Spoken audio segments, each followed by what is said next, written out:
Question number 12 क्या लिखा है? In the x y plane the region y positive has a uniform magnetic field B1 के।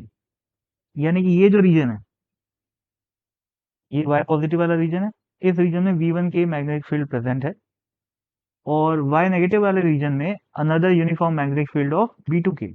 यानी कि ये वाला जो रीजन है, वहां पर B2 के मैग्नेटिक फील्ड है। A positive charged particle is projected from the origin along the positive y-axis with a speed v naught is equal to pi meter per second at t is equal to 0 as shown in the figure। तो ये दिख रहा होगा, ये particle को ऐसे फेंका गया है v नॉट स्पीड से। ठीक, आगे नेग्लेक्ट ग्रेविटी, अच्छी बात है। Let t is equal to t be the time when the particle crosses the x axis from below for the first time। अब ये क्या बोल रहा है कि पार्टिकल घूम फिर के आएगा, और पहली बार जब वो x एक्सिस को नीचे से काटते हुए जाएगा, उस इंस्टेंट को वो बोल रहा है कैपिटल टी। ठीक, और ये B1 B2 के बीच में रिलेशन है। तो क्वेश्चन में देखो, ध्यान से पढ़ो। क्वेश्चन में लिखा हुआ है average speed of the particle in metre per second along the x axis in the time interval capital T. अब देखो यार, ये सही बताऊं तो ये बहुत ही, मतलब मैंने तो ऐसा क्वेश्चन पहली बार देखा है। मतलब ये जो क्वेश्चन की लैंग्वेज है, ये जबरदस्ती ठोक पीट के क्वेश्चन बनाने वाली बात है। मैं बताऊंगा कैसे। ठीक है, अभी ये समझ में आएगा।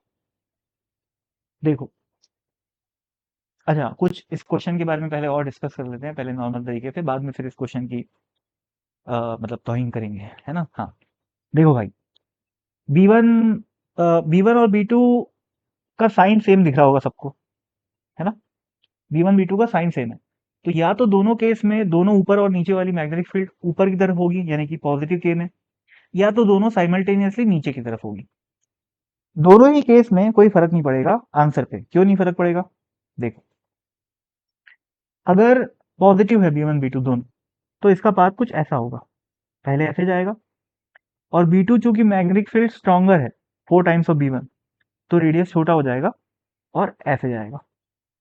ठीक है, और अगर सेकेंड केस माने B1 B2 नेगेटिव है, तो फिर तो ऐसा जाएगा और फिर ऐसा जाएगा, पर उससे हमारे आंसर में कोई फर्क नहीं पड़ता। पर क्वेश्चन में ऐसा बिल्कुल लिखा हुआ नहीं कि B1 B2 पॉजिटिव है या फिर नेगेटिव है, तो दोनों केस मानना पड़ेगा। तो मान लिए, पर उससे कोई फर्क नहीं पड़ा, भूल जाओ इसको। अब देखो भाई, इसका आंसर कैसे आता है, सुनना ध्यान से। इसका आंसर कैसे आता है, यहां से यहां तक जब वो गया, तो इसका एक्स डायरेक्शन में डिस्टेंस कितना है। पहली बात तो भाई, ये डिस्टेंस की भी डायरेक्शन होती है। मतलब this average speed of the particle along the x axis, ये तो पता नहीं कौन सी दुनिया से भाषा उठा के लाए हैं अपन लोग। मतलब जो भी क्वेश्चन बनाने वाला लाइक है, पता नहीं, हो सकता है मैं तो कम ही जानता हूँ, ऑब्वियसली मेरी तो छोटी सी जिंदगी है। तो एक जिंदगी में आदमी सब कुछ तो जान नहीं सकता, तो हो सकता है कि क्वेश्चन बनाने वाला बहुत ज्यादा जानकार हो और ऐसा क्वेश्चन बनाया हो, या फिर गलती भी हो सकती है। भले ही वो बहुत बड़ा आदमी होगा, आईटी का टीचर होगा, पर गलती तो हो ही सकती है। ठीक है, कोई बात नहीं। तो ऐसा करना है कि यहां से यहां तक जब वो गया, तो एक्स डायरेक्शन में वो इतना ट्रैवल किया। ये डिस्टेंस कितनी है, 2r है, 2r1। और फिर जब वो यहां से यहां गया, जब वो पार्टिकल यहां से यहां गया, तो एक्स डायरेक्शन में कितना ट्रैवल किया, इतना। दिख रहा है ये? तो ये भी कितना है, ये है 2r2। तो इस डिस्टेंस को जब टोटल टाइम से डिवाइड करोगे, तब हमारे इस क्वेश्चन का आंसर आएगा। समझ रहे हो, इस चमत्कारी क्वेश्चन का आंसर तब आएगा।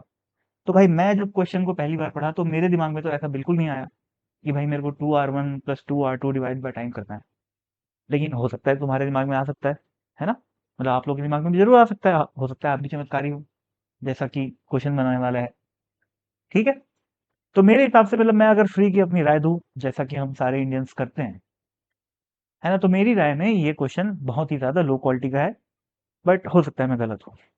एनीवेज, क्वेश्चन का सॉल्यूशन आता है मेरे को, वो मैं बता देता हूँ। अब क्या है यार, R1 R2 की वैल्यू और टाइम की वैल्यू को पुट करना है, कुछ नहीं। टोटल टाइम कितना लगेगा भाई?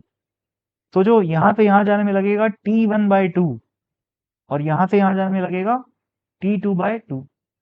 तो टोटल टाइम ये हो गया।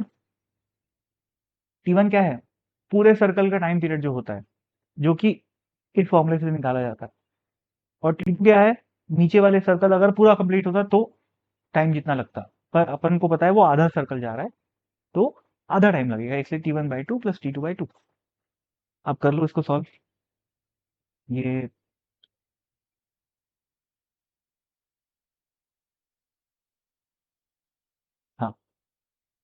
2r1 की जगह क्या आ जाएगा, 2mv/q1 qb1, या इस 2 को कॉमन निकाल लेते हैं, है ना। तो अंदर क्या बचेगा, r1 प्लस r2, तो ये रहा r1 प्लस r2 क्या हो जाएगा, mv/qb2 divided by time period कितना है, टोटल टाइम कितना लग रहा है, t1 प्लस t2/2, बोले तो 1/2 t1 प्लस t2, t1 कितना है 2πm divided by qb1 plus 2πm divided by qb2। ठीक, यहाँ पर कुछ कट रहा है क्या, देखो भाई, ये 2 और ये 2 कट गया, ये m और ये m कट गया, ये q कट गया।